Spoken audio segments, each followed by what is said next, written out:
یہ کیا؟ میں سمجھتا ہوں کہ اسحاق ڈار صاحب نے پہلے جو کچھ کیا اس قوم کے ساتھ وہ آپ کے سامنے ہی ہے نا. اسحاق ڈار صاحب کی پرفارمنس کو اتنی اچھی نہیں رہی, تو اس لیے اب ان کو کہا گیا ہے کہ جناب وہاں چلے جائیں. لیکن ایک بات آپ کو میں بتا دوں کہ اسحاق ڈار صاحب کہیں بھی ہوں, چاہے یہ وزیر ہوں یا نہ ہوں, لیکن یہ خزانہ میں اپنی مداخلت جاری رکھیں گے. اور آپ دیکھیے گا کہ ان کا اور جو بھی وزیر خزانہ ہوگا اس کے ساتھ ان کا تنازع کہیں نہ کہیں پھر جو ہے وہ ہو جائے گا, اور صورتحال اتنی اچھی نہیں رہے گی. کیونکہ اسحاق ڈار صاحب نے اپنی رائے دینے سے, وزیر خزانہ کی رہنمائی کرنے سے میں سمجھتا ہوں رکنا نہیں ہے.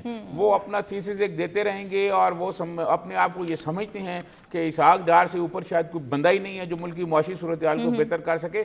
لیکن ان کی پرفارمنس اگر دیکھی جائے تو وہ تو اچھی نہیں ہے, اس سے تو بہت زیادہ مسائل پیدا ہوئے ہیں.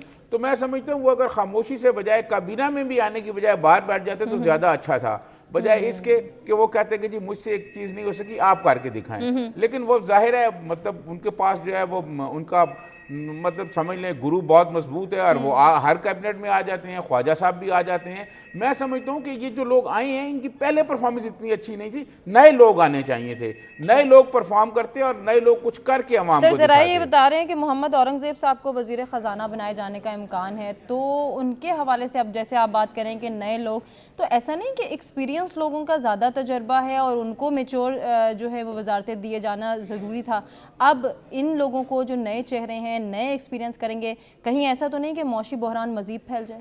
دیکھیں میں آپ کو عرض کروں کہ معاشی بحران جو ہے نا وہ تو اس کا مطلب کسی کو بھی آپ لے ہیں, وہ معاشی صورتحال ایسے نہیں لگ رہا کہ ان سے کوئی بہتر ہو سکے گی یا کوئی کنٹرول کر لیں گے. کوئی نئی نئی چیزیں, نئے لوگ آتے ہیں, کوئی نئی نئی چیزیں لے آتے ہیں, نئے پروگرام لے آتے ہیں, نئی چیزیں. جو پرانے لوگ ہیں نا ان کا ایکسپیرینس تو ہم نے دیکھ لیا نا.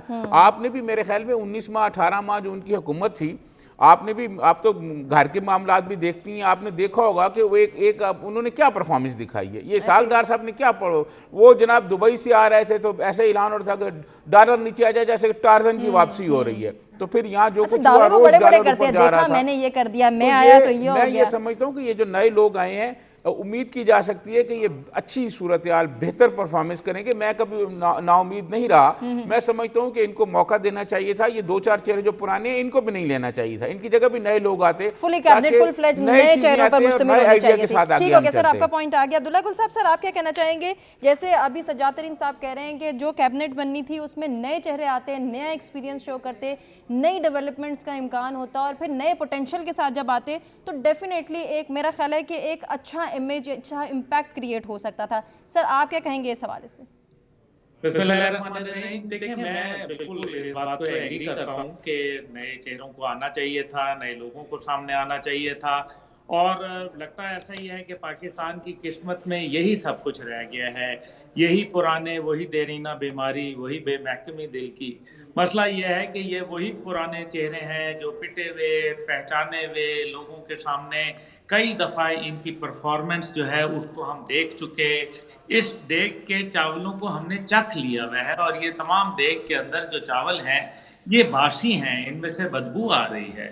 اس لیے بہرحال اس کے اندر محسن نقوی صاحب جو ہیں وہ یقیناً ایک بہت اچھی چوائس ہے.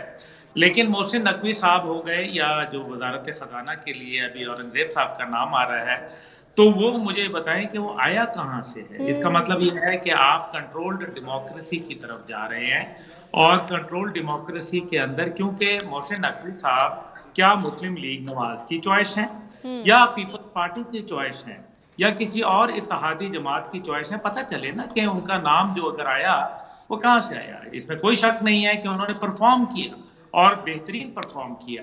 ہمیں اس ٹائم پہ پرفارمنس سے مطلب ہے. ہمیں یہ دیکھنا ہے کہ چاہے اورنگزیب صاحب آئیں, چاہے اسحاق ڈار آئیں, چاہے اس ٹائم پہ کوئی پیپل پارٹی کے آ جائیں, یا کسی اور جماعت کے, یا شوکت ترین کو بٹھا دیں, اس نے کرنا وہی ہے جو آئی ایم ایف نے کرنا ہے. صرف اچھا نیگوسیشن جو ہے وہ کر سکیں گے. یعنی کہ اگر آئی ایم ایف نے آپ کو 1 ہفتے کا ٹائم دیا تو آپ نے ان سے 2 ہفتے مانگ لیے, یہ آپ کا کمال ہے. باقی کریں گے آپ وہی جو آپ کو بتایا گیا. آئی ایم ایف جو ہے پاکستان کا دوست نہیں ہے, اور ہمیں یہ معلوم ہے کہ وہ آپ کے اوپر مہنگائی کا بوجھ لا دیں گے. اگر آپ کے اوپر مہنگائی آئے گی تو عوام بل بلائے گی, اور اگر آپ عوام کے اوپر وہ ٹیکس اور وہ بوجھ نہیں ڈالیں گے تو آئی ایم ایف آپ کو قرضہ نہیں دے گا.